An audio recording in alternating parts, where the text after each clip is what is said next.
Now we'll proceed to fourth paragraph of our unit and we'll discuss difficult word meanings extracted from this paragraph. So first difficult word in this paragraph is dozing. It means to have a short sleep, especially during the day. Urdu में से कहेंगे ऊँघना. Second word is preening. It means if a bird preens or preens itself, it cleans and arranges its feathers using its beak. Urdu में से कहेंगे परों को साफ करना. Third word is hump. It means a large round raised area or pot, यानी उभार.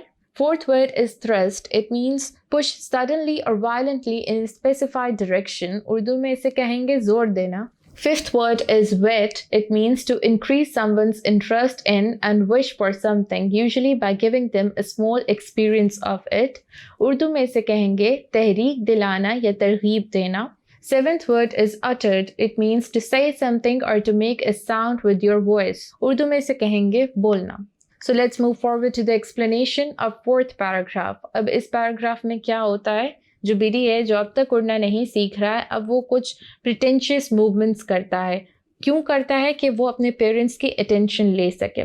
He stepped slowly out to the brink of the ledge. अब वो भूख से मर रहा है, लिटरली स्टार्व कर रहा है. जब से हैच किया उसने कुछ नहीं खाया है, तो आउट ऑफ हंगर अब वो कुछ स्टेप्स लेना शुरू करता है. वो अपने लेज से निकलता है और उसके किनारे पे पहुंचता है. क्या देखता है, स्टैंडिंग ऑन वन लेग, एक टांग पे खड़ा होता है, एक टांग उसने अपने परों में छुपाई होती है. वो क्या करता है, पहले एक आंख बंद करता है, फिर दूसरी आंख बंद करता है और ऐसे प्रिटेंड करता है कि वो सो रहा है. फिर वो अपने भाई बहनों को देखता है. वो क्या देखता है कि वो लोग एक प्लेटू पे आराम से डोज कर रहे हैं, यानी कि उन्होंने अपने जो सर है वो नेक में दिया हुआ, जैसे अमूमन जो परिंदे हैं वो सोते हैं उस तरीके से आराम कर रहे हैं. और उसका फादर क्या कर रहा है, वो प्रीन कर रहा है, वो अपने जो फेदर्स हैं उनको साफ कर रहा है. जो उसकी मदर है सिर्फ वही उसके प्रिटेंशियस मूवमेंट्स देख रही है और उसको अटेंशन दे रही है. उसको भी पता चल गया है कि उसकी मदर जो है उसको अटेंशन दे रही है. उसकी मदर जो है एक हाई हम्प पे खड़ी है, एक प्लेटू पे खड़ी है. वहाँ पे वो क्या कर रही है, उसके पास एक फिश का पीस है. वो थोड़ी देर बाद ग्रेजुअली उस फिश के पीस को काटती है, फिर अपने जो बीक है उसको साइड्स पे रब करना शुरू कर देती है, रॉक की साइड पे.